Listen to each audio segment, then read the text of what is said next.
guddiga doorashooyinka waxaa la magacaabay August 2019 markaasay ugu horreysay la magacaabay guddigu marka hay-aduu ka kooban yahay maaha shakhsiyaad hebel maaha bes waxaa magacaaban taliyaha booliisku inuu shir gudoomiye u yahay laakiin hay-adaha ku jira hay-adaha amniga oo dhan waa ku jira booliiska ku jira militariga ku jira amisom ku jirta unsab qoladan la yiraahay UN-ka booliiskooda ku jira EU-da qola booliisa noo joogta ku jirta waxa ku jira guddigan doorashooyinka la magacaabo qof ama laba kaga jira xafiisyada muxuu ahaa dowlad goboleedyada madaxweynayaashooda xafiisyadooda dad ka mid ah marka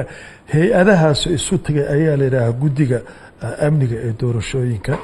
guddigani wuxuu bilaabay shaqadiisa 2000 August 2019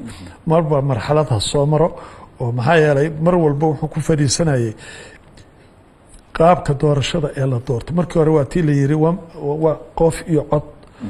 cod baan u diyaar garownay guddiga doorashooyinka ayaa nafsiinaya meelaha anaga waxa mas'uuliyaddu tahay inaan meesha doorasho lagu qaaday inaan soo aragno dad u diyaarino waxaan mas'uul ka nahay goobta wax lagu dooranayo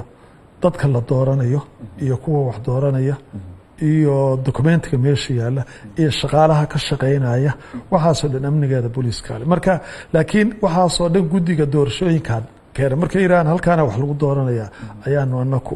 markaanu tagnaa mar hore aanu qorshihiisa bilownay jaangooyn fiican baana aan haddanu samaynay qaar waa tagnay oo dhowr magaalo oo lagu qabanayo galmudug oo dhan waa tagnay puntland oo dhan waa tagnay bay waa tagnay waxaa noo dhiman 5 hirshabeelle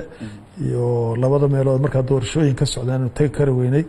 iyo 5 meeloodaa noo dhiman iyadana waa soo fiirinaynaa laakiin ciidanka diyaar baan ciidanka boolisku ma ku filan yihiin kulata in goobta amni doorashooyinka soo yeeshaan ciidanka boolisku isagoo alxamdulilah rabbil caalamiin shaqadiisa caadiga haya oo hadda shaqo caadi haya oo ballaaran ayuu shaqadiisa haddaba gubtaa for example haddaan ba idiin soo qabto tusaale idinka soo qaado shalay waxaa dhammaaday imtixaanaadkii dugsiyada dhexe 26,000 oo ciidana ayaa imtixaan gelayay 26,000 oo ciidana بوليس با ilaalinayay imtixaanka ilaalinayay galaasyada ilaalinayay amnigooda ilaalinayay oo cadow iyo balaayo laga ilaalinayay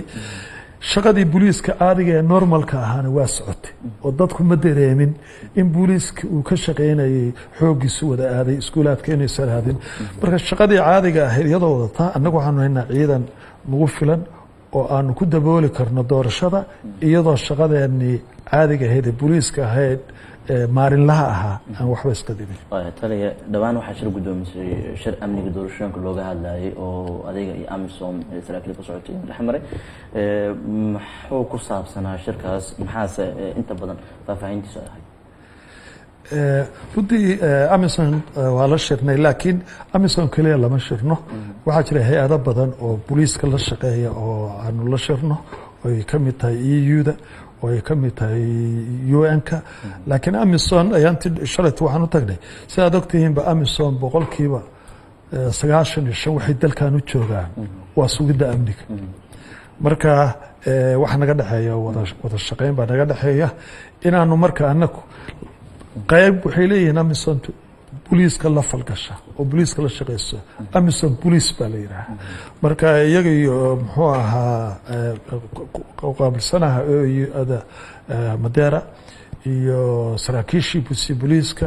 iyo sector 1kan jooga muxuu ahaa gobolkan banaadir qaabilsan waxaanu ka wada hadlaynay sidii amniga guud iyo qaybta iyo kaalinta ay ku leeyihiin inaanu kula xisaabtano wixii iyaga waajibaadkooda ahaa iyo doorashada fooda nagu soo haysa sida uga qayb qaadan lahaayeen taas kala hadlaynay laakiin kaligood ma aha hay-ado badan baa naga dhaxeeya